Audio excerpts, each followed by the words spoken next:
không shoot nữa shoot nữa con ai màn tạo toàn khơi không bóng thật hai tên tên chọc tránh vậy trái tinh cái rong tinh cái đấy có rosi hong xui khang cà rong đây cái nó đây cả lạc cả lô đó mua đây cái nó không chụp rõ tưng mà thật là vậy không nặng có tinh bị chân mà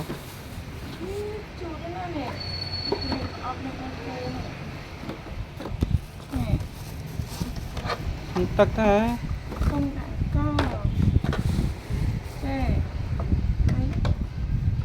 trẻ trẻ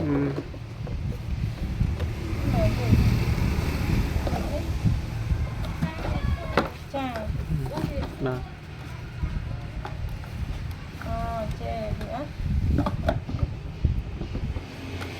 đạn ấy tôn sụp nè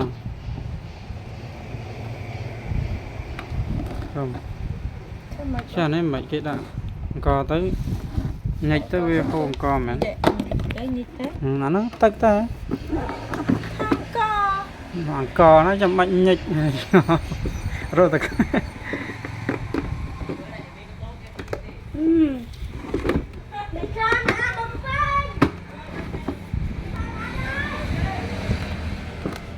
mơ à so giật co liền đạn trồi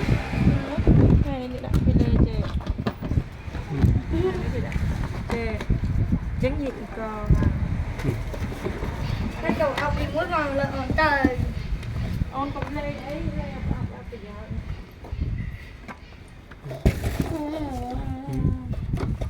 tuần trồi không ạ ba trăm vô thì bật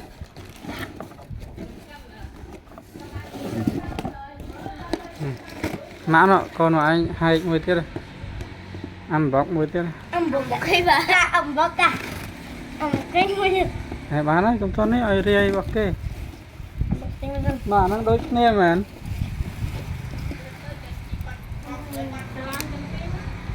đôi kia mà anh không sao mà lấy hết á mà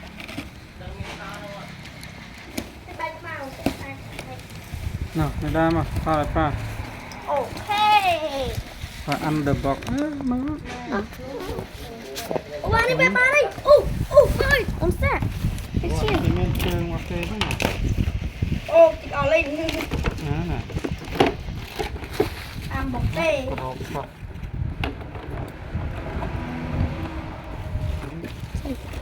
tê số đó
hộp cò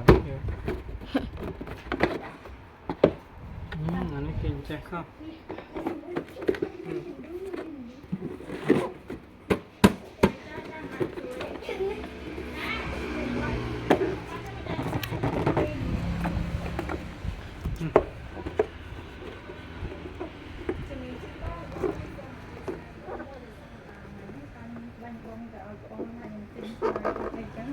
tinh hào đấy chân nhưng xong mà thằng xe người ta muối nó bằng nát nhưng rồi ta cho tiền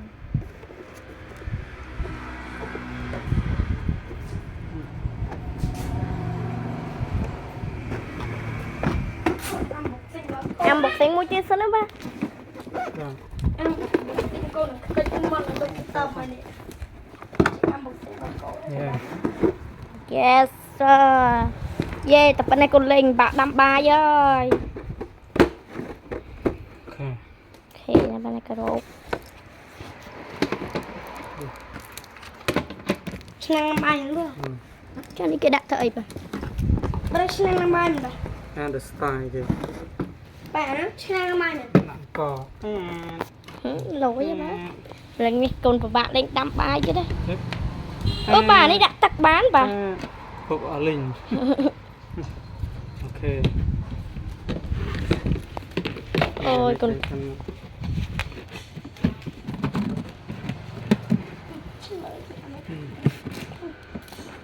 chạy à trâu. Nó chơi con thật. Chân chân đó. Như cái trai pa thế con ạ. Cái trái vậy. Tạ. Chơi nhớ vậy. Đây đây. Ồ trang là bài.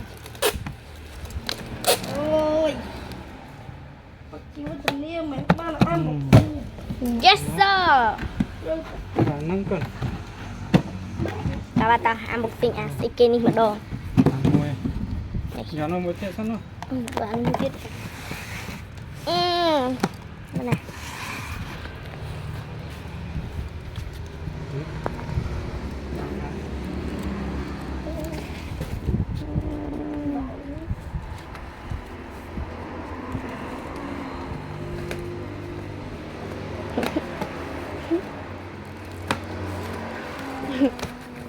Oh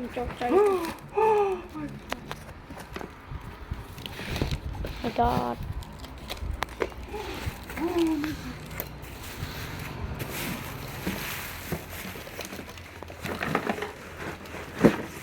Tầm vàng. Dạ tranh em dạ tranh lần. Ăn một cái nó cũng không là hầu nha.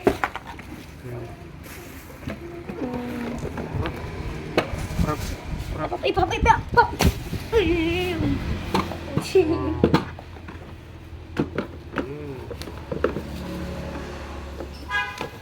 Dạ tranh.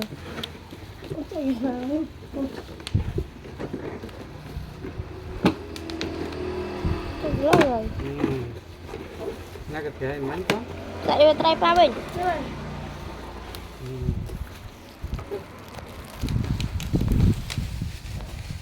Dạ. Ồ. Trời ơi bẩn tèn.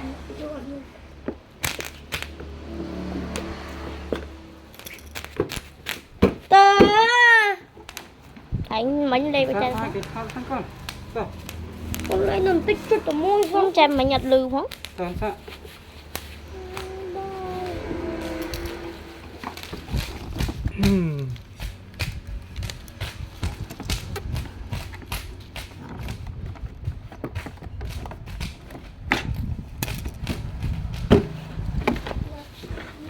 Hey. Này mua mà chết rồi đâu.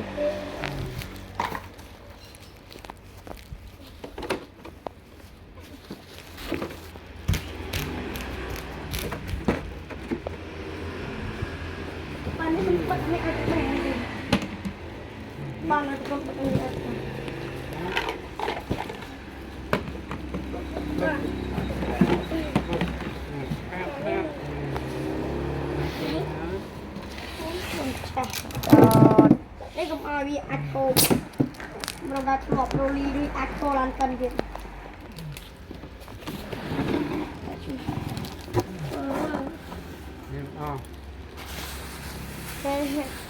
Ác cô bạn ơi.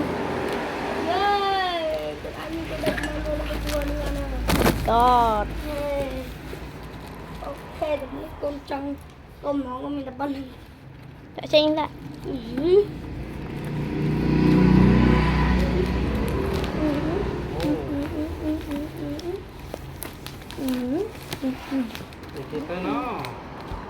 Kể đúng không? Mày làm thật khôn con. Đấy, chập bắn một đấy. Dạ, chênh. Cái đúng. Để mất băng các ba kìa nè. Quay này non kìa đó. Dễ hả? Trâu nè. Đây nói làm mà không. Con khoai con này. Ồ. Chân của lộc công của bạn với nó người ấy của lạ rồi. Oh my god. Cột con thì gấu vậy. Oh. Sân cái lốc thế này, sân cái lốc tâm tờ tinh hai nè. Trời ơi. Bây giờ em mua trứng á. Sân cái lốc khen tâm tinh hai thế bà. Bố em sân cái lốc này tu chừng món. Bữa này đưa đọt ối gì. Đọt à.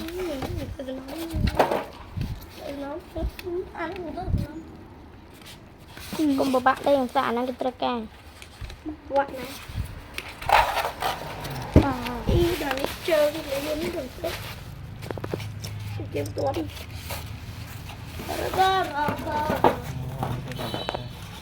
Ô mà trơ thì chú này. Ủa bắn trong đây cái trai.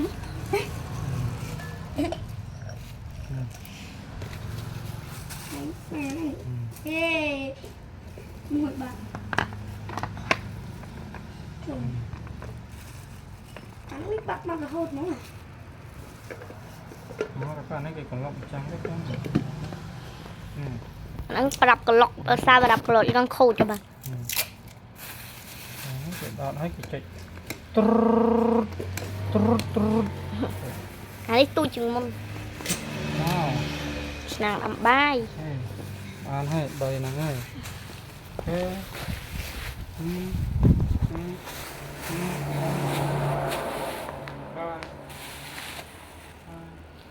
Rất là bé.